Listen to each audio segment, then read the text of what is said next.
भीमरथ्यां वरं पुण्डरीकाय दातुं मुनीन्द्रैः समागत्य तिष्ठन्तमानन्दकन्दं परब्रह्मलिङ्गं भजे पाण्डुरङ्गं।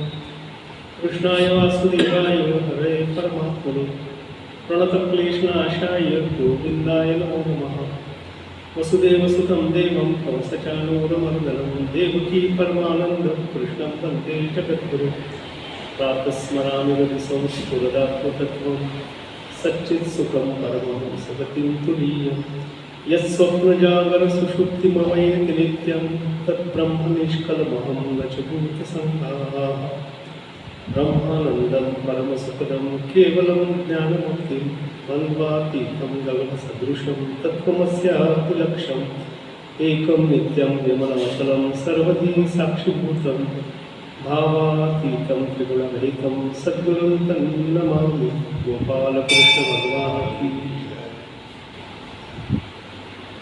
जय श्री कृष्ण। जय श्री कृष्ण।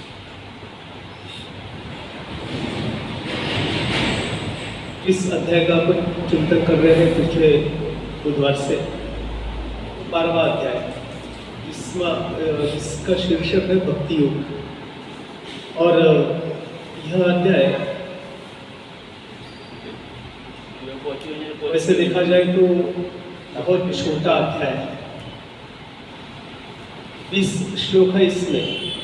अर्जुन के प्रश्न से इस अध्याय की शुरुआत होती है और बाकी पूरे 19 श्लोक भगवान अर्जुन के प्रश्न का उत्तर देते हैं। अर्जुन का प्रश्न बड़ा मार्मिक है। पिछले समय इस पर अपन चिंतन कर रहे थे। एवं सतत युक्ताय भक्तास्त्वां पर्युपासते ये चाप्यक्षर अव्यक्तम तेषां के योगवित्तमः। ये अर्जुन ने पूछा है। ये पूछने के पीछे एक बड़ा रहस्य है। ये मैं फिर से आज दोहरा रहा हूँ। इसका कारण ये है कि ये अध्याय मेरा बड़ा प्रिय अध्याय है। इसलिए प्रिय है कि 20 श्लोक पे ज्ञानेश्वर महाराज ने 265 ओवियां लिखी है। ऐसा देखा जाए तो एक श्लोक के पीछे कम से कम 20 से 30 ओवियां ज्ञानेश्वर महाराज ने लिखी है।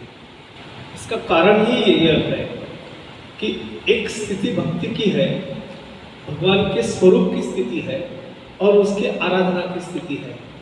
भगवान के स्वरूप को लेकर बड़े विविध मन में एक आशंकाएं होती है या अपनी अपनी एक धारणा होती है। मैं किस भगवान की आराधना करूं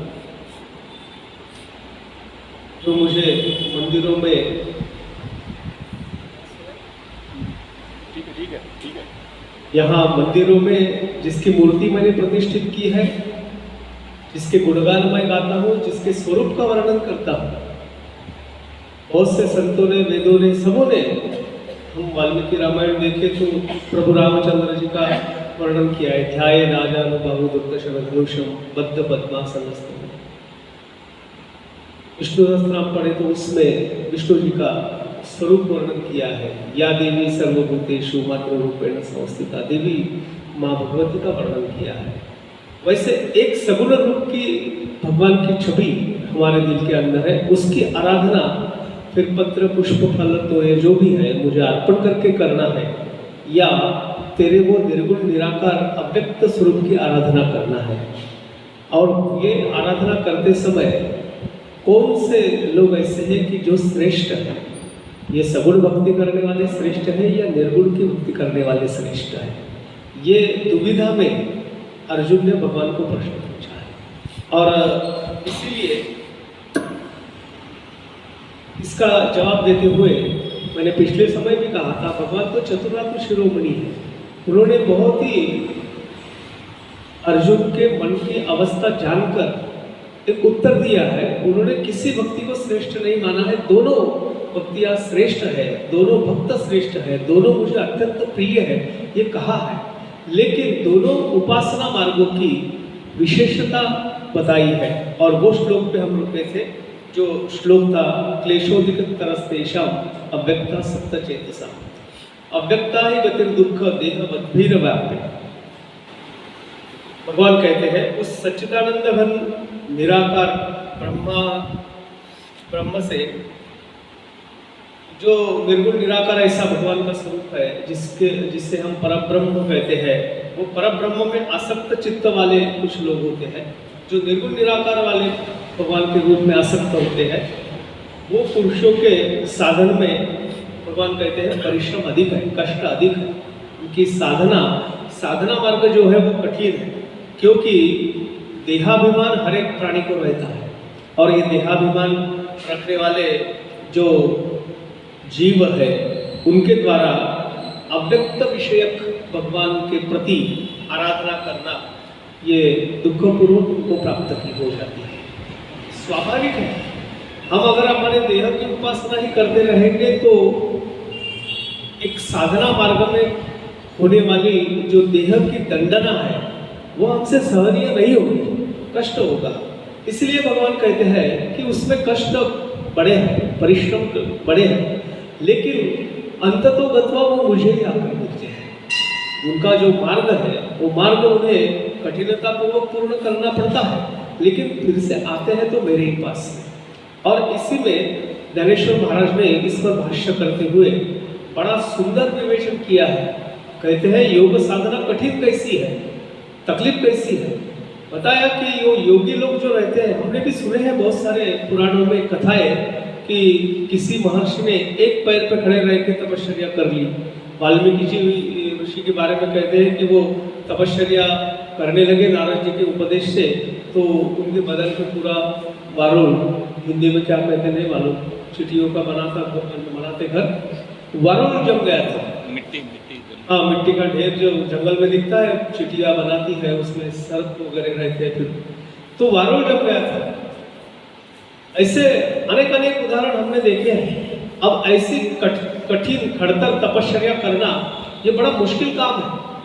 इसलिए ज्ञानेश्वर महाराज इस पर भाष्य करते हुए बड़ी सुंदर ओविया लिखते हैं। शीत वेढावे उष्ण पांघुरावे वृष्टिचिया असावे घरातू। उनका कैसा है कि शीत वेढावे, अभी ठंडी के दिन आ रहे हैं, ठंडी के दिनों में क्या करना है, ठंडी को ही अपना संरक्षण बनाना है। उष्ण पांगुरावे, कड़ी धूप है तो धूप का सहारा क्या, धूप ही धूप का सहारा हम कर लेंगे। वृष्टिची असावे घरातू, घनासाम वर्षा हो रही है, लेकिन देह को उसकी कोई तमा नहीं है, फिक्र नहीं है, पानी भी सहन करना है। तात्पर्य क्या, देह को दंडना देना है। और बोलते हैं कि योग साधना ऐसे मृत्यु हुई तिख, ये तो मृत्यु से भी भयंकर है। और का घूटे कढ़त विख, ये साधना करना, मैं अष्टांग योग की साधना के बारे में बोल रहा हूँ। एक शरीर सुदृढ़ या सक्षम रखने के लिए हम 15 मिनट 20 मिनट जो योग साधना करते हैं उसके बारे में नहीं है। ये तो पूरे आयु की अपने देह को मुक्ति दिलाने की जो योग साधना है उसके बारे में बात कर रहा हूँ। तो ज्ञानेश्वर महाराज बोलते हैं ऐसे मृत्यू होने तिख का घोटे जड़त विख, विषपान करने समान है। डोंगर गिड़ीता मुख न फाटे काई, किसी बड़े पहाड़ को ही हम मुंह से अगर निगलना चाहे तो मुंह फटना स्वाभाविक है। मनोनी योगाची आप पिछले समय मैंने बताया था। इसलिए योग मार्ग जो है वो योगाची वाटा जे निघालेगा सुपटा तया दुःखाची वाटा भागा आला, उनको कष्ट मिले हैं। और बाद में ज्ञानेश्वर महाराज कहते हैं योग साधना करना बोले तो कैसा है, पाहे पाल लोहाचे चने बोचरिया पड़ती खाने, ते पोट भरने की प्राणी शुद्धि म्हणून लोहे के चने चबाना ऐसा बोलते हैं। अब ये लोहे के चने किसी आदमी को खाने को दिया जिसके मुंह में दांत नहीं है, दांत होने पर भी लोहे के चने चबाना कोई सामान्य बात नहीं है। अब जिसके मुंह में दांत ही नहीं है उसको अगर लोहे के चने खाना पड़े तो उसका वो चने खाने से पेट भरेगा या मृत्यु को उसको सामोरे जाना पड़ेगा। ये भी ज्ञानेश्वर बात बोलते कि ऐसा कठिन है। और इसीलिए ये 5वें श्लोक में भगवान ने कहा है क्लेशोदिक तरस्तेषाम अव्यक्ता सत्य चेतसा अव्यक्ता ही गतिर दुख देह बद्भीर व्याप्य थे। और इसी में ज्ञानेश्वर महाराज ने फिर योग साधना का एक क्रम बताया है, जो पिछले समय मैंने बताया था, लेकिन हम सब श्रोतागणों की क्षमा मांगते हुए मैं कहता हूँ कि वो योग साधना में जो यम नियम आसन प्राणायाम प्रत्याहार, ये जो सब अवस्थाएं हैं 8, पिछले समय बताते समय मैंने यम बताया, लेकिन बताया उसमें नियम। ये थोड़ी गलती होगी मेरी, भगवान से मैं क्षमा याचना करता हूँ। यम में जो 5 विधि होते हैं वो बताते गया मैं यम में, लेकिन वो नियम के थे। यम में है अहिंसा, सत्य, अस्तेय, ब्रह्मचर्य और अपरिग्रह। ये 5 मिलके यम होता है। एक पहली तो अहिंसा है, किसी के बारे में कोई भी पीड़ा देने का विचार भी मन में लाना, ये हिंसा कहलाई जाती है। अहिंसा परमो धर्मः। हमारे राष्ट्र पुरुष थे महात्मा गांधी, उन्होंने अहिंसा ये व्रत लिया था। आजकल बड़ा गांधी जी के तत्वों के बारे में लोग बड़े बड़े बातें करते हैं, कुछ उपहासात्मक बातें भी करते हैं, लेकिन थोड़ी सोचने वाली बात है कि गांधी जी ने 11 व्रत बताए थे। वही कोई समर्थन या राजकारण नहीं मिलूंगा, लेकिन जो 11 व्रत बताए थे उसमें ये थे सत्य, अहिंसा, अस्तेय, अपरिग्रह, ब्रह्मचर्य वगैरह वगैरह। सत्ता अहिंसा उन्होंने बताया, लेकिन उनकी अहिंसा बड़ी पराकोटि की थी। अहिंसा परमो धर्मः। सम्राट अशोक, उन्होंने सही में अहिंसा का एक तत्व बताया था। वो देखा उन्होंने कलिंग की युद्ध में इतनी सारी सैनिकों की हानि हो गई, तो वो देख के उनके मन में अत्यंत करुणा जागृत हुई और उन्होंने बौद्ध दीक्षा ले ली और अहिंसा का तत्व बताया। ये योग साधना में भी यम में अहिंसा आती है। अहिंसा बोले तो किसी को भी किसी भी प्रकार की पीड़ा न देना। मन में भी किसी को पीड़ा देने का विचार आया तो हिंसा हो जाती है। एक पुराणों में कथा आती है कि उनके मन में विचार आया। हमारे कानून में मन में इच्छा आई तो कोई शिक्षा नहीं है, कोई उसके लिए दंड नहीं होता है। मुझे लगता है कि इसका मैं खुद कर दूं तो कोई शिक्षा नहीं होती है, प्रत्यक्ष कृति करने पर ही शिक्षा होती है। लेकिन अध्यात्म मार्ग में, योग मार्ग में, साधना मार्ग में मन में विचारना ये भी हिंसा हो जाती है। अहिंसा का तत्व ये है। सत्य, सभी प्रकार का सत्य भाषण, सत्य वर्तन, इसको सत्य कहते हैं। अस्तेय नाम की एक चीज है, किसी दूसरे के किसी भी वस्तु की अभिलाषा भी मन में न पैदा हो। लेने की तो बात ही दूर है, किसी के हाथ में घड़ी अच्छी दिखी, मेरे मन में विचार आता है कि ऐसी घड़ी मुझे होना चाहिए थी। ये अस्तेय नहीं होता है, ये आसक्ति होगी। नहीं मिलती मुझे, नहीं खरीद सकता मैं, वो भी मुझे भेंट में नहीं देगा, लेकिन मेरे मन में इच्छा है कि मेरे अगर हाथ में होती तो बड़े अच्छा लगता है। ये विचार आना भी अस्तेय ये तत्वों को छेद देना है। अपरिग्रह, अपरिग्रह का मतलब होता है ये जो हमारे शरीर के 5 विषय, 5 इंद्रिय है, उनके 5 विषय है। ये 5 विषयों से परे रहना, पंच भोगों के ओर हमारा ध्यान न जाना, इसको अपरिग्रह कहते हैं। सादी भाषा में इसको ऐसा कहेंगे किसी भी वस्तु का संग्रह नहीं करना। सन्यासी का लक्षण बताया जाता है, योगी का लक्षण बताया जाता है कि उसने संग्रह नहीं करना, असंग्रह बुद्धि रखना, अपरिग्रह ये रखना, इसको यम कहते हैं। नियम का मैंने पिछले समय बताया था, लेकिन यम करके बताया था, वो नियम में तत्व आते हैं। उसमें शौच, संतोष ये तत्व आते हैं। तप, स्वाध्याय और ईश्वर प्रणिधान ये 5 तत्व नियम में आते हैं। शौच यानी शुद्धि, अंतर्बाह्य, मन की शुद्धि, शरीर की शुद्धि। संतोष, संतोष यानी समाधान, पिछले समय विवेचन किया था।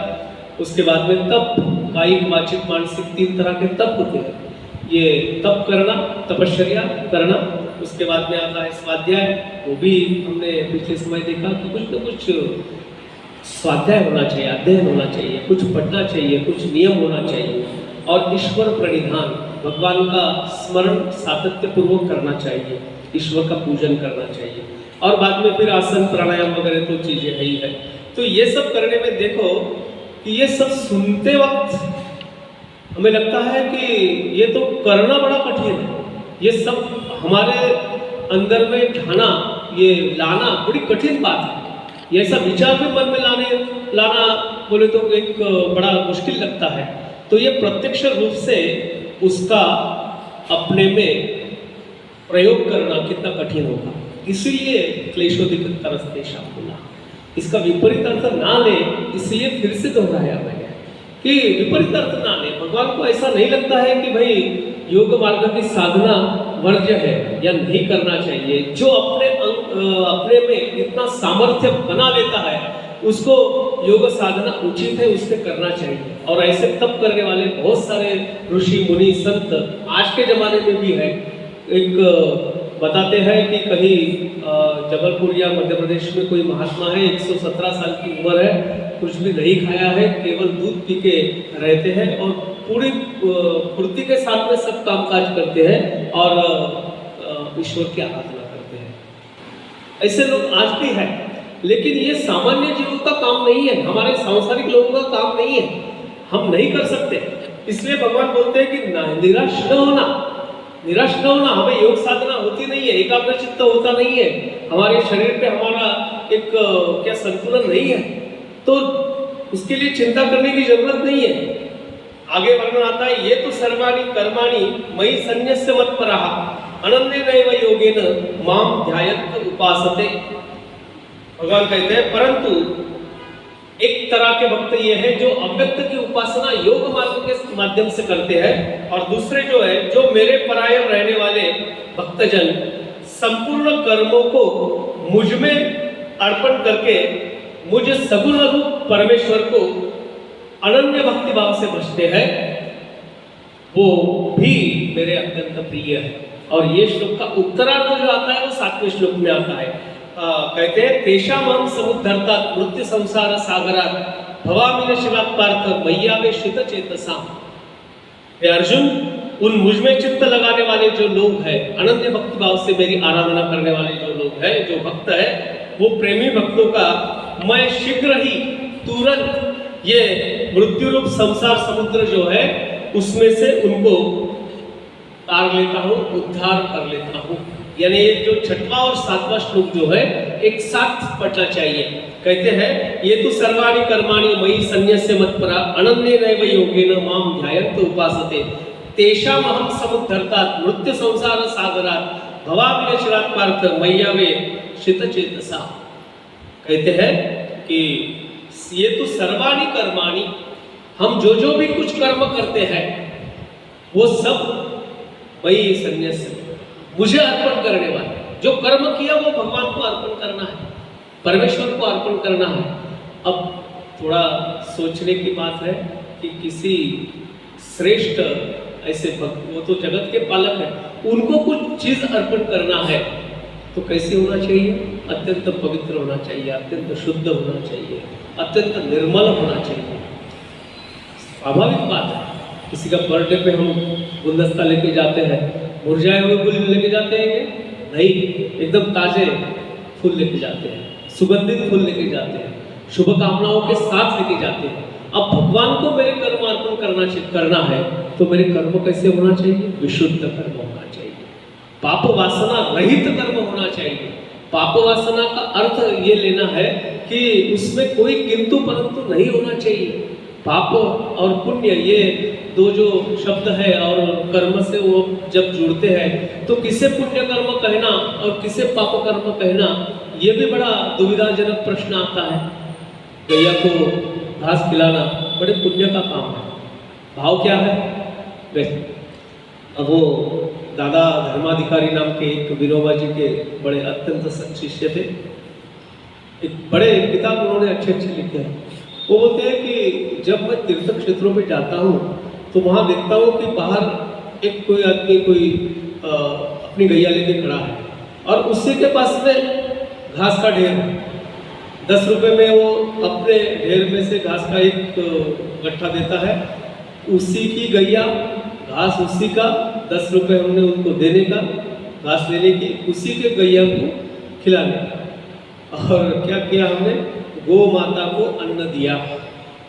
मेरी भावना क्या है? मैं गौ माता को अन्न दे रहा हूँ और उसका वो तो धंधा कर रहा है। अब ये दोनों के कर्मों में क्या फर्क है? देखो, वो तो अपनी गैया लोगों के भरोसे चला रहा है और ये आदमी चलो भाई भगवान के दरबार में गए तो 10 रुपये की घास खिला देना। वो गैया भी उग जाती है कि ये घास खाते खाते नहीं होना है। मुंबई में गया तो वो कुछ घास के लड्डू बना के फिर गैया को खिलाते। तात्पर्य क्या है कि इसमें मैंने बड़ा पुण्य अर्जित किया ऐसा मुझे लगता है, लेकिन दिल का भाव, मन का भाव वैसा रहता है। गौ माता की सेवा करना बोले तो क्या है, ये भी देखना चाहिए। भगवान कहते हैं ये तो सर्वाणी कर्माणी है, सर्व कर्म मुझे अर्पण करना है। अब कर्म कैसे होना, कर्म अत्यंत विशुद्ध होना। अब विशुद्ध कर्मों की व्याख्या क्या करेंगे अपन, एक कर्माध्याय आता है 13वें अध्याय में आएगा, जब उसका विस्तार से वर्णन करूंगा कि क्या क्या कर्म होते हैं। एक पहले भी तीसरे अध्याय में कर्म, अकर्म और विकर्म हमने देखा था, उसमें बताया था कर्म क्या है। वो सब कर्म जो जो मेरे काज है, जो मैं ये सृष्टि में भगवान का रूप जान के उसकी सेवा करने के हेतु हर एक काम करता हूं, वो सब मुझे अर्पण कर। मई संन्यास्य मत्परहा, अत्यंत संन्यास्य भाव से, मतलब क्या, उसमें ममत्व न रखते हुए मुझे अर्पण कर। करने वाले लोग होते हैं अनन्य नैव योगेन, और उनकी श्रद्धा कैसी होती है, अन्य, उनके सिवा दूसरा कोई भी उनके चिंतन में नहीं आता है। उसके लिए ज्ञानेश्वर महाराज ने बड़े सुंदर सुंदर उदाहरण दिए हैं। नारद भक्ति सूत्र में 84 सूक्त नारद जी ने लिखे हैं, उन्हीं का विश्लेषण ज्ञानेश्वर महाराज ये श्लोक में भाष्य करते हुए करते हैं। अनन्य नैव योगेन, अनन्य नैव योगेन का मतलब क्या है, जैसे गंगा या नदी का प्रवाह जो होता है, नदी बहती है और नदी का जल जो है वो जाके मिलता कहाँ है, समुद्र में जाके मिलता है। अब सोचने की बात यह है कि गंगा का पानी जाके समुद्र में मिलता है पश्चिम बंगाल की खाड़ी में, गंगा का पानी जाके मिल गया। अब समुद्र उसे कहता है क्या बस हो गया, बहुत हो गया, पानी बहुत आ गया, वो तो बहते रहता है, बहते रहता है। और गंगा को भी इतनी ओढ़ है कि जाके समुद्र को मिलना है। हर एक समय, नित्य, हर बार एक एक प्रवाह आता है और समुद्र में जाके समाता है। ये भक्त की श्रद्धा कैसी है, हर बार नए नए उसमें आवर्त आते हैं, हर बार नया नई ऊर्मी आती है, ऊर्जा आती है। ऐसे अनन्य भाव से भक्ति करते हैं, उनके दिल में दूसरे किसी का भी चिंतन नहीं होता है। अनन्य नैव योगेन माम ध्यायन्ति उपासते, मेरी ही आराधना करते हैं। इसलिए तुकाराम महाराज ने कहा सर्व भावे एक विठ्ठलची प्रमाण, सर्व भावे एक विठ्ठलची प्रमाण। बहुत सारे प्रमाण, एक गाऊ आम्ही विठ्ठलाचे नाम, अनेकांचे काम नाही आता। मैं एक परमात्मा जो है, पांडुरंग है, विठ्ठल है, उनकी आराधना करता हूँ, अनेकांचे काम नहीं आता, बाकी किसी का मेरे दिल में चिंतन नहीं आएगा। ऐसा तो ऐसा एकनिष्ठ भाव से उसके सिवा दूसरा कोई है नहीं, ये भावना समझना, इसको अनन्य बोलते हैं। ऐसे अनन्य श्रद्धा रखने वाले जो है, मेरे परायण रहने वाले जो है, माम ध्यायन्ति उपासते, सातत्य पूर्वक मेरी उपासना करते हैं, उनके लिए मैं क्या करता हूँ, भगवान ने आगे कहा तेषाम अहं समुद्धर्तात्, उनको तारने वाला मैं हूँ। तेषाम अहं समुद्धर्तात् मृत्यु संसार सागरात्, ये जो भव सागर है जिसको संसार कहते हैं, इसको उपमा हमारे सब संतों ने, पुराणों ने दी है कि ये भव सागर है। और भव सागर कैसा है, भव सागर अत्यंत कठिन है, अत्यंत दुर्घट है। ये पार करना सामान्य लोगों की क्या, सामान्य लोगों के बस में नहीं है। ऐसे लोगों को जो ये मृत्यु संसार के सागर में डूबने की कतार पे है, उनको मैं तुरंत ये मृत्यु सागर से उत्तीर्ण कर लेता हूँ। तेषाम अहं समुद्धर्तात् मृत्यु संसार सागरात् भवामि न चिरात् पार्थ मय्यामि शीत चेतसाम, ये मृत्यु संसार समुद्र से उद्धार करने वाला मैं होता हूँ, उनको मैं इसमें डूबने नहीं देता हूँ, ऐसा भगवान कहते हैं। ज्ञानेश्वर महाराज इस पर भाष्य करते हुए कहते हैं कि ये सृष्टि जो है, ये सृष्टी, ये भवसागर में झळंबली बोलते, मराठीमध्ये त्याला गटांगळ्या खाणं म्हणतात, कि ते गटांगळ्या खायला लगले, त्याने बुढ़े के कगार पर है। ऐसे लोगों को मैं हाथ पकड़ के उनको सहारा दे के बाहर लाता हूँ और उनको मैं उत्तीर्ण करता हूँ। बाद में कहते हैं मय्येव मन आदस्वम मयि बुद्धि निवेशय निवशिष्यसि मय्येव अत ऊर्ध्वन संशयः। भगवान कहते हैं इस पर विवेचन करते हुए मुझ में ही बुद्धि को लगा। हे अर्जुन, इसलिए तू मुझ में ही तेरी सब बुद्धि लगा। एक वैशिष्ट्य है मानव प्राणी का, हर एक को बुद्धि भगवान ने दी है। और ये बुद्धि का प्रयोग हम लोग कैसे किसमें करते हैं? विपरीत बुद्धि होती है लोगों की। अच्छा, एक सत्कर्म करने के लिए और हमारी बुद्धि नहीं जाती। बुद्धि हमेशा जो विपरीत चिंतन है वो करती है। भगवान कहते हैं अर्जुन को, तू मुझ में ही तेरी सब बुद्धि लगा, मेरे तरफ ही तेरे बुद्धि का सब आकर्षण होना चाहिए। और फिर कहते हैं इसके उपरांत तू मुझ में ही निवास करेगा। अगर बुद्धि मुझ में लगाएगा तो तू मेरे ही अंदर निवास करेगा, यानी मेरे स्वरूप में ही तू समा जाएगा। इसमें कुछ भी संशय करने की बात नहीं है। मय्येव मन आदर्शो मयि बुद्धि निवेशय, उसमें कोई आशंका लेने की बात नहीं है। तू मन बुद्धि सहित मेरी आराधना कर। और आगे कहते हैं अथ चित्तम समाधातुम न शक्नोसि मयि स्थिरम अभ्यास योगेन ततो मामिच्छाप्तुम धनंजय। यदि तू मन को मुझ में अचल स्थापन करने के लिए समर्थ नहीं है तो हे अर्जुन, अभ्यास रूप योग के द्वारा मुझको प्राप्त होने के लिए इच्छा कर। ये बड़ा महत्वपूर्ण श्लोक है।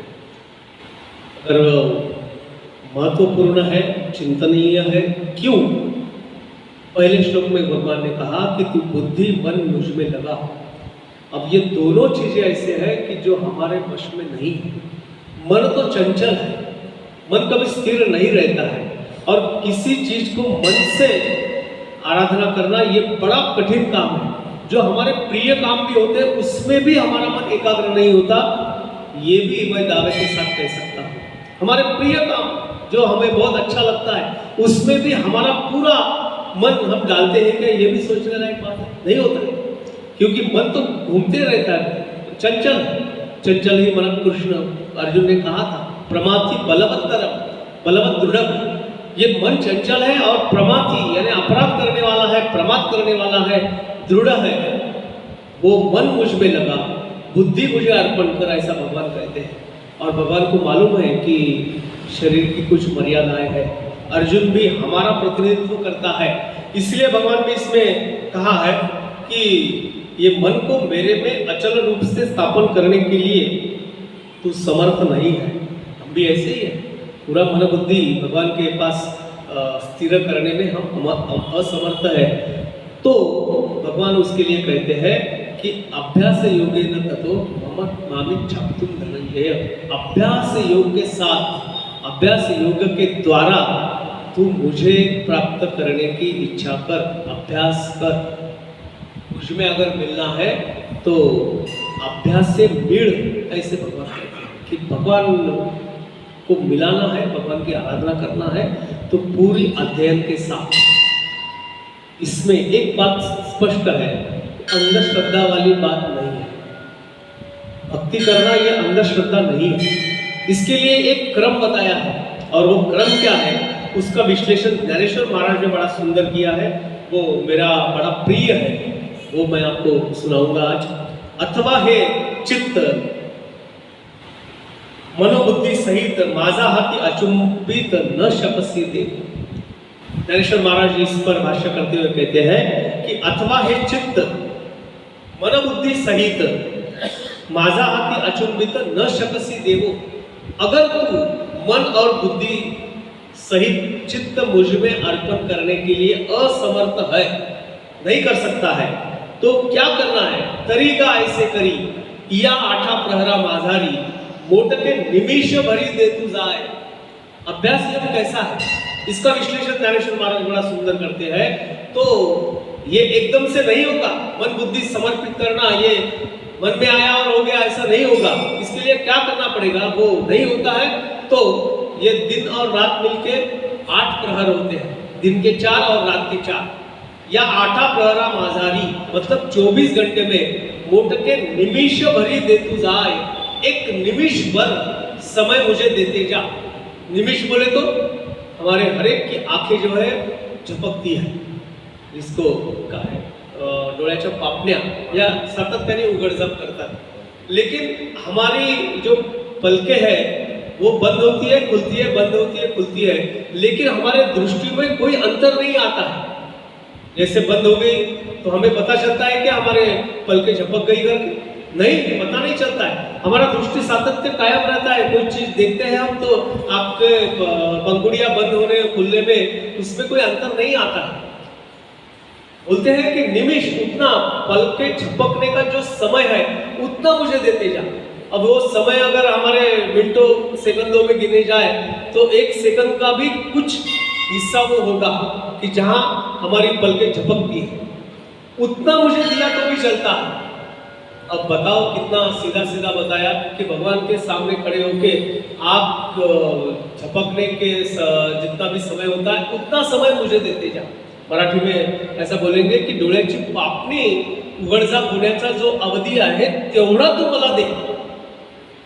अब ये तो बड़ा सरल काम है, उतना देने में क्या तकलीफ है। लोग कहते हैं कि सालों सालों आराधना करने से तो ये बड़ा सरल बताया भगवान ने कि आप झपकने तक का ही समय मुझे दे देना है। इसलिए ज्ञानेश्वर महाराज आगे चल के हरिपाठ में कहते हैं देवाची द्वारी उभा क्षण भरी तेने मुक्तिचारी साधी येल्या।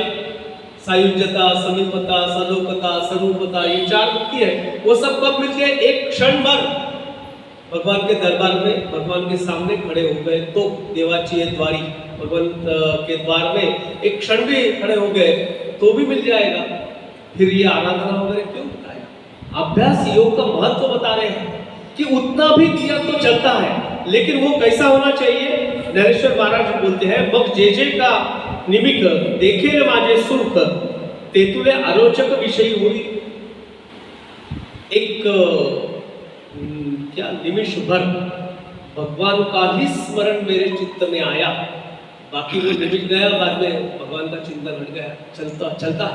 लेकिन उतना समय भी अगर मुझ में तेरा चित्त रहा और इसका अभ्यास हो गया, रोज उतनी एक सराव हो गया जिसको कहते हैं कि एक क्षण भर, एक पलक भर भी उतने का अगर हमें सराव हो गया, अभ्यास हो गया, तो क्या ऐसा एक एक निमिष जो है पावेगा माझे सुख, उतना निमिष भर मुझे अगर लेने का हो गया तो वो क्षण के लिए, वो पल के लिए क्या होगा? तेतुले अरोचक विषय हुई। उस समय तो विषय में मेरा चित्त नहीं जाएगा, उतना ही समय कम है, लेकिन वो कम समय, उतना ही समय मैं विषयों से परे हो गया। अरोचक विषयों में रुचि नहीं रहेगी, मेरा ही ध्यान रहेगा। जैसा शरद कालू रिगे। अब महाराज ज्ञानेश्वर महाराज बड़े विद्वान तो है ही, उनको तुकाराम महाराज ने कहा है ज्ञानियांचे राजे गुरु महाराज, ज्ञानियों के राजा। उन्होंने हर एक सिद्धांत जो है वो एक सिद्धांत प्रस्थापित करने के लिए दृष्टांत देके समझाया है, उदाहरण देके समझाया है। उदाहरण देते हैं जैसा शरद कालू रिगे, अभी शरद ऋतु चल रहा है, आणि सरिता बोहटू लागे, नदी का पानी कम कम होते जाता है। वर्षा में तो बड़ी उफान कर रहती है, लेकिन धीरे धीरे पानी कम हो जाता है। शरद कालू रिगे आणि सरिता बोहटू लागे, तैसे चित्त काढेल वेगे प्रपंचोनी। ये एक एक निमिष बनके ऐसा हो जाएगा, एक अवस्था ऐसी आएगी जैसे शरद काल में नदी का पानी कम कम होते जाता है, वैसा हमारा चित्त जो प्रपंच में है, संसार में है, वो धीरे धीरे कम होते जाएगा। और एक उदाहरण देते हैं का पूर्वे हुनी जैसे शशिबिंब दिहे दिसे हरपत आवसे नाहीची होय।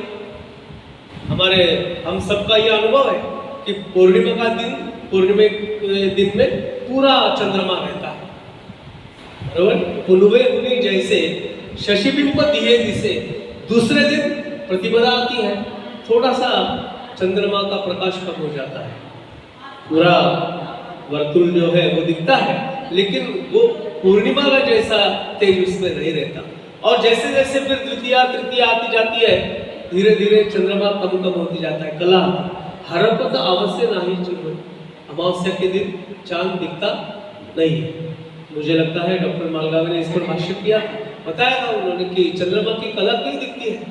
वो हमारे ऋषि मुनियों ने बहुत हजारों साल पहले जान लिया कि चंद्रमा का एक दिन 15 दिन का होता है। हमारे यहाँ के 15 दिन बोले तो चांद का एक दिन होता है। और जैसे सूरज घूमता है, यानी सूरज घूमता है मतलब पृथ्वी घूमती है, और पृथ्वी के साथ में चंद्रमा पृथ्वी की चक्कर लगाता है, पृथ्वी को घूमता है, और दोनों मिलकर सूर्य की प्रदक्षिणा करते हैं। तो हमारे यहाँ दिन और रात की होती है, 24 घंटे में हमारी पृथ्वी एक साथ अपने में घूमती है, अपना स्वांग परिभ्रमण उसको कहते हैं, अपने में प्रदक्षिणा करती है। जैसा जैसा सूरज आता है वैसे वैसे फिर हमारा सवेरे, फिर दोपहर, फिर शाम हो जाती है।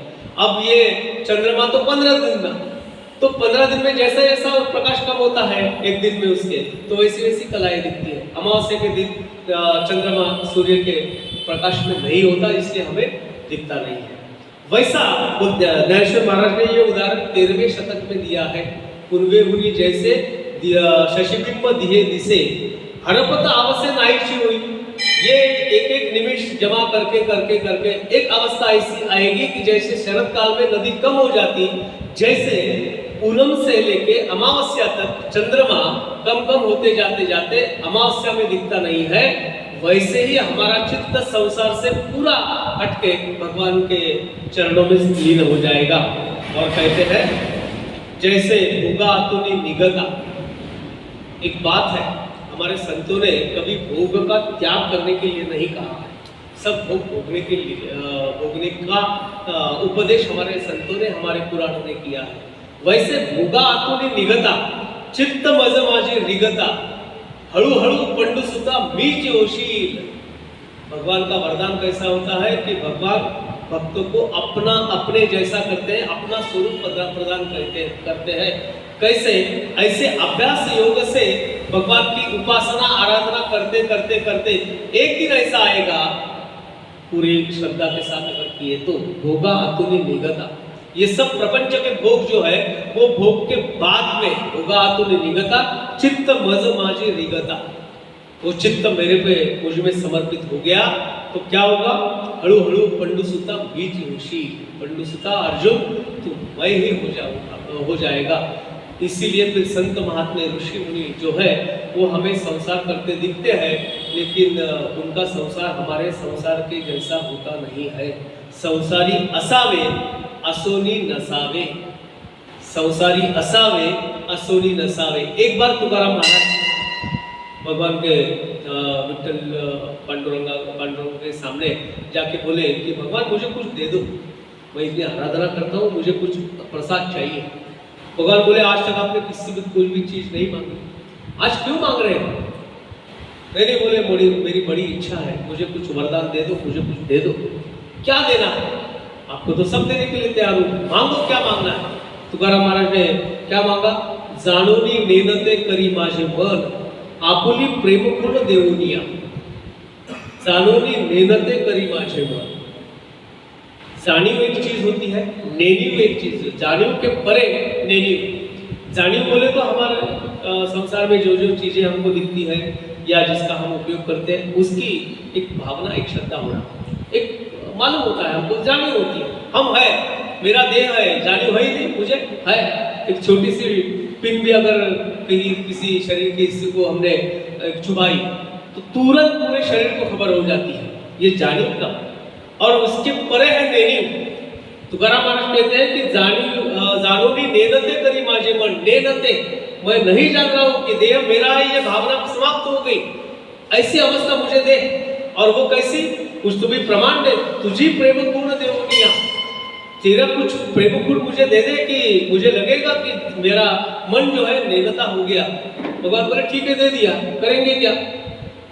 उसके ऐसा अगर मैंने आपके लिए कर दिया तो क्या होगा? तुकाराम महाराज ने उत्तर दिया, मगमी संसारी असे न वर्तत जैसे जड़ा आता पद्मपत्र। ऐसा अगर हो गया तो क्या होगा? मैं संसार में रहूंगा, लेकिन कैसे? जैसे जड़ात पद्मपत्र, जैसे पानी में कमल का पत्र होता है वैसे संसार में मैं रहूंगा। यानी संसार में होकर भी संसार का किसी भी पदार्थ या किसी भी कोई भी विषय मुझ में लिप्त नहीं होगा। और ऐसा कौन है? तुकाराम महाराज आगे कहते हैं, उपाधि वेगळे तुम्ही निर्विकार काहीच संसार तुम्हा नाही। भगवान की अवस्था बताया कि आप तो उपाधि विरहित हो, तो आपको कोई संसार नहीं है, वैसी मेरी अवस्था हो जाएगी, ये तुकाराम महाराज ने मांगा है। यही भगवान ने इस श्लोक में कहा है। 90वें श्लोक में कहते हैं कि अथ चित्तं समाधातुं न शक्नोसि मयि स्थिरम अभ्यास योगेन ततो मामिं चाप्तुं धनंजय। ऐसे अभ्यास योग से मुझमें तू समा जा या मुझ तक तू आ। अभी उसके आगे कहते हैं अभ्यासेभ्य समर्थोसि मत्कर्म परमो भव मदर्थमपि कर्माणि कुर्वन् सिद्धि मवाप्स्यसि। अब भगवान को मालूम है कि मैंने बताया, इतना सरल बताया अभ्यास का नियम, तो भी करने के लिए पात्र नहीं है। हम घर में छोटे बच्चों को चलो पढ़ाई करो, अभ्यास करो वगैरह बताते हैं, बहुत बताने पर भी उनका अभ्यास में मन नहीं लगता। हमारे सामने किताब लेके बैठते हैं, लेकिन किताब आंखों के सामने होता है, चित्त क्रिया और होता है, इसलिए पढ़ाई होती नहीं है। भगवान को भी मालूम है कि लोग भी ऐसे ही हैं, इनको अभ्यास भी नहीं जमेगा। अभ्यास एक पे समर्थोसी, अभ्यास करने के लिए तू असमर्थ है, मुझे मालूम है। तो क्या कर, यदि तू उपरयुक्त अभ्यास में भी असमर्थ है तो केवल मेरे लिए कर्म करने के ही परायण हो जा। उसके लिए दूसरा उपाय बताया कि अभ्यास करने में भी बड़ी मुश्किल है, निमिष भर का भी समय देना जरा मुश्किल हो जाता है या हो नहीं सकता, चित्त एकाग्र नहीं होता है। तो क्या कर, तो केवल मेरे लिए कर्म करने में ही परायण हो जा। जो भी कर्म करेगा वो मेरे लिए कर, किसी व्यक्ति के लिए, किसी दूसरे के लिए या खुद के लिए नहीं करने का। जो भी कामकाज मैं करूंगा वो भगवान के लिए करूंगा। इस प्रकार मेरे निमित्त कर्मों को करता हुआ भी मेरी प्रतिरूप सिद्धि को ही प्राप्त करेगा। ऐसे करने पर भी तू मुझको प्राप्त होगा। सर्व कर्म जो है वो मुझे मेरे कारण कर, मेरे काज के लिए कर, ऐसा भगवान ने कहा। अथैतदप्य शक्तोसि कर्तुम उद्योगमाश्रिता सर्व कर्म फल त्यागम तत कुरु यथात्मवान। यदि मेरी प्राप्ति रूप योग के आश्रित होकर उपर्युक्त साधनों को करने में भी तू असमर्थ है और ऐसा करने में भी असमर्थ है, अब इससे और दयालुता भगवान की क्या हो सकती है। एक बताया साधन, वो नहीं जमेगा तो दूसरा बताया, दूसरा नहीं जमेगा तो तीसरा बताया। और ये बताने का क्रम कैसे है कि एक जो बताया उससे सरल दूसरा, उससे सरल तीसरा। अच्छे शिक्षक की व्याख्या क्या होती है कि जो विषय है वो विषय अति सुलभ करने में वो माहिर होता है। विषय तो कठिन है, वहां तक लेके जाना है अपने शिष्य को, लेकिन जानने की वहां तक पहुंचाने के लिए शिष्य की जो भी एक अवधारणा है, उसकी बुद्धि की क्षमता जो है, उसके हिसाब से उसको ऊपर उठाना है। आजकल क्या कॉन्वेंट स्कूल हो गए, सब 95, 96, 98% मिलाने वाले लोग यानी बच्चे हैं सामने। तो हमारे स्कूल का रिजल्ट कितना लगा? 100% लगा। और म्यूनसिपालिटी के स्कूल का रिजल्ट कितना लगा? तो 32%, 22% लगा। क्यों? फर्क क्या है?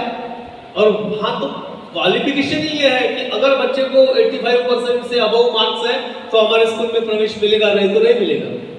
अब जो 85-90% लेके 8वीं कक्षा में पढ़ रहा है वो तो पास होना ही होना है।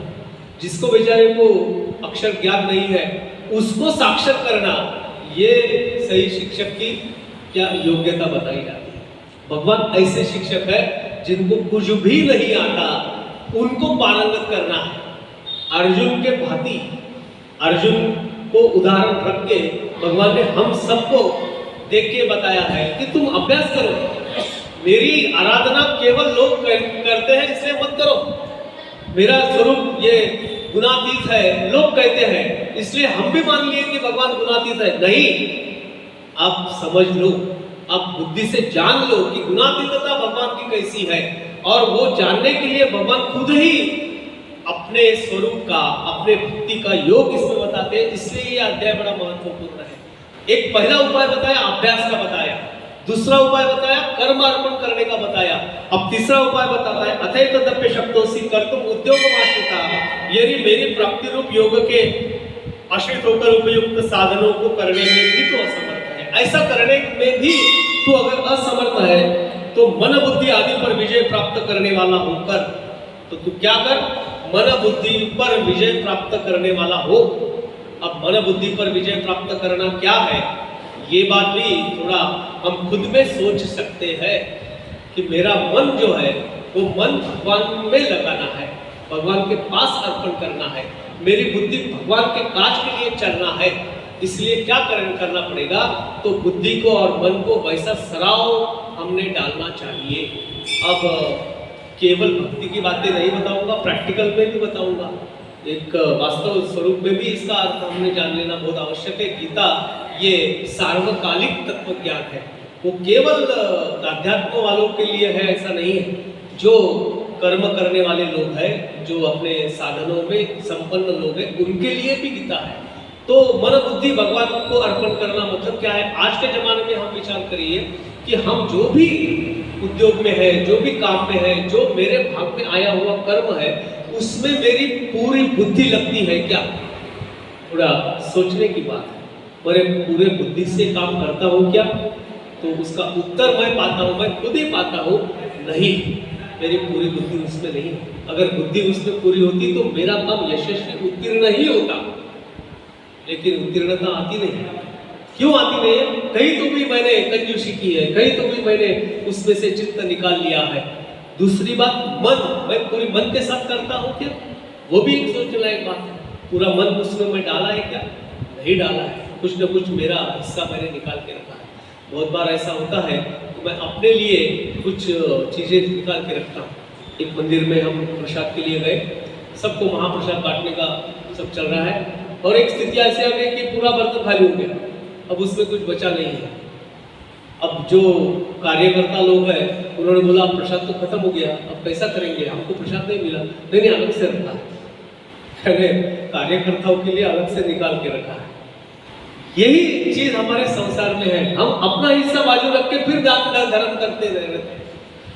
ये बात उचित नहीं है, इसको मन बुद्धि लगा के कर्म करना नहीं। जो मेरे पास है सब दे। तुकाराम महाराज के जीवन में का प्रसंग है, कोई याचक दरवाजे पे आया तो उसको देना। बड़े पुराने ज़माने में एक संत तुकाराम नाम की फिल्म आई थी, राजश्री प्रोडक्शन, शांताराम जी की, प्रभात स्टूडियो। उसमें विष्णुपंत पागनीस नाम के एक जो दक्षिण के एक कलाकार थे, नट थे, उन्होंने तुकाराम जी का रोल किया। बड़ा बताने लायक बात है।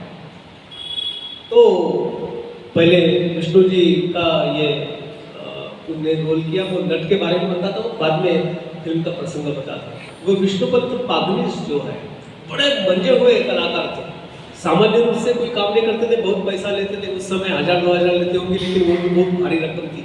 1927 की बात कर रहा हूँ। वो तो उनको लेना पड़े तो बड़ा मुश्किल काम था, वो तो काम ही करते थे, चॉकलेट हीरो थे, बड़े बड़े ही फिल्मों में काम करते थे। उनको कहा गया कि भाई ये तुकाराम पे हम तुकाराम महाराज के जीवन पे फिल्म निकाल रहे हैं, आप तुकाराम महाराज का रोल करो। उन्हें बोले मेरे से नहीं जमेगा। वो तो पैंट शर्ट में रहने वाले, सिगरेट पीते थे, दारू भी पीते थे, सब था उनका, बड़े लोगों का बड़ी बात है। तो बड़ा उनको समझाया कि नहीं आप काम करोगे तो अच्छा रहेगा वगैरह वगैरह। तो बोले मैं पहले तुकाराम जी का चरित्र पूरा पढ़ लूँगा और बाद में सोचूंगा करना है कि नहीं करना है। 6 महीने उन्होंने अभ्यास में ले लिए और बाद में हो कह दिया कि मैं करूँगा तुकाराम जी का। और तुकाराम जी का रोल उन्होंने किया, फिल्म पूरी हो गई। और बाद में देखा जाए तो विष्णुपंत पागनीस का पूरा वेश जो है वो बदल गया। ना सिगरेट पिया उन्होंने, ना दारू पिया, ना क्या मांस भक्षण किया, कपड़े भी बदल लिए, धोती पहनने लगे, एक पंचा लेने लगे और पूरी भगवान के आराधना में लीन हो गए। एक तुकाराम महाराज जैसे सत्पुरुष का रोल करने से शरीर में और मन में इतना बदलाव हो गया। एक जमाने के बड़े चॉकलेट हीरो संत वृत्ति के हो गए। वो तुकाराम महाराज जी के चरित्र का इतना अध्ययन उन्होंने किया था। तो तुकाराम महाराज की ये लोगों के प्रति दान करने की जो भावना थी, लोगों के प्रति ईश्वर समझने की जो भावना थी, वो कैसी थी। उनको एक बार एक आदमी ने अपने खेत का रक्षण करने के लिए नौकरी दे दी। वो ज्वारी का खेत था, जोंधड़े बोलते, खेत था। पंछियों को हकलने का काम, इन दिनों में पंछी आ जाते हैं, दाने खा लेते हैं, तो उनको क्या उड़ाने के लिए वो गोफन वगैरह करते थे। और क्या ऐसा त्याला शेतामध्ये मचान बांधणं म्हणतात, एक उंच वटा करून वहां पे बैठते थे, मचानी बोलते हैं। मचान पे खड़ा रह के वो आदमी मुंह से हर हर करते रहता है, गोफन घुमाते रहता है, तो पंछी उड़ जाते हैं। तुकाराम महाराज को नौकरी दे दी, घर में बड़ी मुश्किल थी, तो वो तीर्थ यात्रा करने चला गया। जब वापस 2 महीने बाद में आया तो देखा तो तुकाराम महाराज तो भजन ही कर रहे हैं और पूरा खेत पंछियों ने खा लिया, पूरे दाने समाप्त हो गए। वो बोले मेरे खेत में 20 खंडी धान होता था, फसल होती थी, आज तो 2 खंडी भी नहीं होती। बड़ी तुकाराम महाराज की निर्वसना की, उन्होंने मारपीट पे आ गया। मेरे 20 खंडी जो अनाज है वो भर के दो। तुकाराम महाराज बोले अब क्या, पंछी खा रहे हैं तो उनको क्या उड़ाना, वो भी पेट भरते हैं, मैं तो अपने भगवान के भजन में रहता था। और लेकिन भगवान बड़ा दयालु है। तुकाराम महाराज कहते थे कि तेरा नुकसान नहीं होगा, चिंता मत कर, वो पंछी जो है भगवान के रूप से ही आए थे, वो तुझे देकर ही जाएंगे। लेकिन वो तो मानने को तैयार नहीं, मेरी 20 खंडी तो मुझे होना है। ये उनका जो झगड़ा था वो सरपंच जी के पास गया, पाटिल के पास गया। पाटिल आए, उन्होंने निवाड़ा कर दिया कि अगर ये इनका 20 खंडी धान फसल इनको नहीं मिलती तो आपको भर के देना पड़ेगा, चाहे तो घर बेचो, जो भी है अपने पास में बेच के इसके पैसे इसको दे दो, नहीं तो धान कितना पड़ी अनाज दे दो। चलो बोले गिनते हैं कितना आया, गिनने लगे, देखते हैं कि 2 खंडी तो मुश्किल से हो गया होगा, लेकिन भरने लगे तो 20 खंडी से भी ऊपर इतना बड़ा रास हो गई, इतना बड़ा गंज हो गया कि वो भी आश्चर्य में पड़ गया। वो बोले इतना तो कभी आता नहीं था, मेरे खेत में कितना होता था 20 खंडी, अब ये तो 25-30 खंडी हो गया। बड़ा आश्चर्य हो उसका। वो भी सज्जन, वो तुकाराम महाराज के जमाने का आदमी था, खेत किसान था। वो बोले मेरे इसी का केवल 20 खंडी है, उतना ही मैं लूंगा, बाकी सब तुकाराम महाराज का।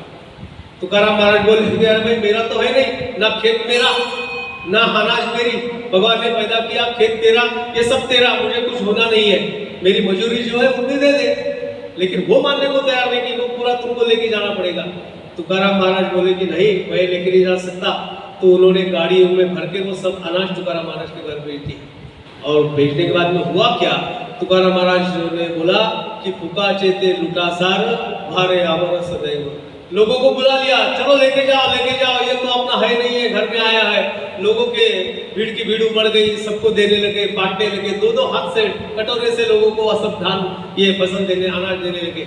एक समय ऐसा आया कि पूरा ये आया हुआ धान, ये अनाज तो खत्म हो गया, अब फिर भी लोग आ ही रहे मांगने के लिए, घर में थे डब्बे डुबे, वो भी सब उनको दे दिए। आखिरी समय ऐसा आया कि उनकी पत्नी ने क्या कटोरे में वो क्या रोटी बनाने के लिए कुछ रखा था पीठ, वो भी आटा तुकाराम महाराज लेके चल गया और उनको दे दिया, घर में कुछ भी नहीं रखा। तात्पर्य क्या है, दृष्टांत है, सीधी कथा है, तुकाराम महाराज के जीवन में घटित हुआ प्रसंग है। मतलब ये है कि सर्वस्व अर्पण करना, भगवान को सर्वस्व अर्पण करना। मेरा जो है, जो मैं मेरा समझता हूँ वो सब मेरा नहीं, भगवान का है। अथैतदप्य सर्व कर्म फल त्यागम ततः कुरु यथात्मवान, सर्व कर्म फल त्यागम, सब कर्म मेरे कारण कर, फल की अपेक्षा न करते हुए मुझ में ही तू मन बुद्धि लगा, ये भगवान कहते हैं। इसके बाद में अब 12वें-13वें श्लोक से यह अध्याय का महत्वपूर्ण विषय आता है।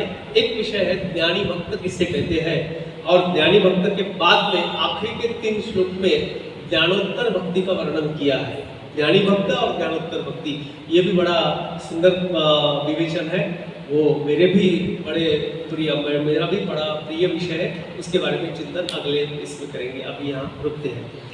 नाम संकीर्तनम यस्य, नाम संकीर्तनम यस्य, सर्व पाप प्रणाशनम, सर्व पाप प्रणाशनम, प्रणामो दुःख शमनं, प्रणामो दुःख शमनं, नमामि हरिं परम। नमामि हरिं परम। नाम संकीर्तनम यस्य, नाम संकीर्तनम यस्य, सर्व पाप प्रणाशनम, सर्व पाप प्रणाशनम, प्रणामो दुःख शमनं, प्रणामो दुःख शमनं, नमामि हरिं परम। मां हरिं परं नाम संकीर्तनम यस्य नाम संकीर्तनं यस्य सर्व पाप प्रणाशनम सर्वपापनाशनं प्रणामो दुःख शमन प्रणामो दुःखशमनं तन्नमामि हरिं परम। मां हरिं परं। गोपाल कृष्ण भगवान की जय। जय श्री कृष्ण। जय श्री कृष्ण। कल से नवरात्रि प्रारंभ हो रही है। शक्ति गीते प्रभु जय भगवत गीते हरि कमल विहारी हरि कमल विहारी सुंदर सुपुनीते ओम जय भगवत गीते परम सुमर्म प्रकाशी कामा सती हरा प्रभु कामा तत्वज्ञान विकासिनी तत्वज्ञान विकासिनी विद्या ब्रह्मवरा ओम जय भगवत गीते निष्कल भक्ति विधायिनी निर्मल मलहारी प्रभु निर्मल मलहारी शरण रहस्य प्रदायिनी शरण रहस्य प्रदायिनी शरणि सुखदायिनी ओम जय भगवत गीते राग द्वेष विदारिणी तारिणी बोध सदा प्रभु तारिणी बोध सदा भव भय हारिणी हारिणी भव भय हारिणी हारिणी परमानंद प्रभा ओम जय भगवत गीते आसुर भाव विनाशिनी नाशिनी तम रजनी प्रभु नाशिनी तम रजनी गैरी सद्गुण दायिनी गैरी सद्गुण दायिनी हरि रस का सजनी ओम जय भगवत गीते समता त्याग सिखावनी हरि मुख की वाणी प्रभु हरि मुख की वाणी सकल शास्त्र की स्वामिनी सकल शास्त्र की स्वामी सुखियों की रानी ओम जय भगवत गीते दया सुधा बरसावनी मातुंग भागीजे प्रभु मातुंग भागीजे हरि पद प्रेम दान कर हरि पद प्रेम दान कर अपनो कर लीजे ओम जय भगवत गीते ओम जय भगवत गीते प्रभु जय भगवत गीते हरि कमल विहारिणी हरि कमल विहारी सुंदर सुपुनीते ओम जय भगवत गीते बोलो कृष्ण भगवान की जय प्रभु गुणगौरम करुणावतारम संसारसारम भुजगेन्द्रहारम सदा वसन्तं हृदयारविन्दे भवं भवानी सहितं नमामि मंदारमालापतिकाराय कपालमालान्तिकशेखराय दिगंबराय दिगंबराय नमः शिवाय नमः शिवाय तमेव माता पिता त्वमेव तमेव बन्धो सखा त्वमेव त्वमेव विद्या द्रविणं त्वमेव त्वमेव सर्वं मम देव देव मायेन वाचा मनसेन्द्रियेर्वा बुद्ध्यात्मना स्वभाव करोमि यत् सकलं परस्मै नारायणाय समर्पयामि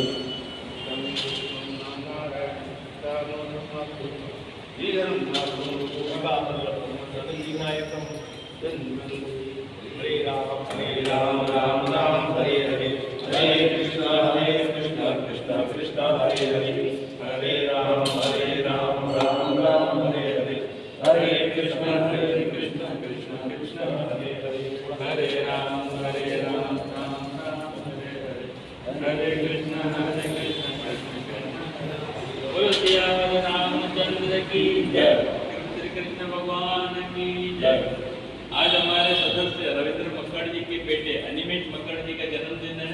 भगवत गीता ग्रुप की तरफ से आपके बेटे को बहुत बहुत शुभाशीष शुभकामनाएं। जब भविष्य के लिए आमचा कृपा बनी असीम कृपा बनी रहे। तो आप ये बताने वाले थे। हाँ, मेरा साधु है, कठिन साधु है मेरा। वो सर्वगुण संपन्न था, दारू बीड़ी सिगरेट भी। अब वो शादी होने बाद वो आ गया तो अपने इस पे तलाक होता नहीं जल्दी। मेरी शादी परेशान थी, तो स्वामी रामदास महाराज बम्बई गए थे, वो उनके सानिध्य में गई वहाँ पर सुनती थी उनका बाहर जो पुस्तकें हैं यहाँ पे बहुत सी किताबें हैं, स्वामी जी लिखी है जो किताबें से प्रिंट होती है। तो वहाँ गई वो तो उसके वहाँ कभी चल रहा था प्रोग्राम, उनका समय था 6 से 8 प्रवचन का। दिन स्वामी जी प्रवचन 7:30 6:30 पौने 7 खत्म कर दिए। बोले आप आज प्रवचन नहीं होगा, आप यहाँ से प्रस्थान करें। तो जैसे लोग भंडार खाली हुआ, तूफान आया, पूरा भंडार इतना वो जाने की स्थिति। तो हमारे शादी पर असर हुआ, तो जाके उनके पास कई उनसे उनके जो जिंदगियाँ शादी की कई नाम मिली उनसे। हरिद्वार गीता भवन में वहाँ गई वो, वहाँ गई तो साथ में अपने हस्बैंड को लेके गई। भाई जरूर वहाँ जा रहे हो 2-4 दिन के लिए, तो आपके साथ चलो, छोड़ दो वहाँ पे। गए वहाँ पे, तो गए तो वहाँ जो दारू पीने वाला के नाम नंबर लगे उसको पसंद आए वहाँ पे। जैसे एक दिन वो रुके, सेकंड बोले मैं तो जाता हूँ, साथ में चलो, बोले मैं तो गया। दोनों में खड़ा हो गया, वो बोले चलना पड़ेगा, ये बोलना जाती नहीं। तो बोले तुम यहीं रहते, बोले मैं यहीं रहती हूँ, ये बर्तन मांझू कपड़े घरेलू होंगे और ये मैं बच्चे बोलूँगी, तुम जाओ। वो गई फिर स्वामी जी के पास। महाराज ऐसा साहब कि सब को हमको मानते नहीं, तो वो तो साथ में चलना पड़ेगा। तो बड़ी अच्छी बात की स्वामी जी बोला, से बोलता है बोलती चले जाओ साहब। गए बॉम्बे चले गए। क्या चमत्कार हुआ, जैसे बॉम्बे पहुंचे सेकेंडरी वो बंदा फिर बोले वापस हरिद्वार चले। हरिद्वार आए, उन्होंने दारू बीड़ी सिगरेट सब छोड़ दिया, धोती पहनने लगे, तो उनकी छुट्टी रखे। आज उनका पूरा जीवन बदल गया। संतों का देखो असर दिखा। जब उन्होंने बोला मैं उनका कैसे मन परिवर्तन किया एक दिन, ये मतलब एकदम प्रत्यक्ष बात जो हमने जीवन में देखी है, वो मैं किसा बता।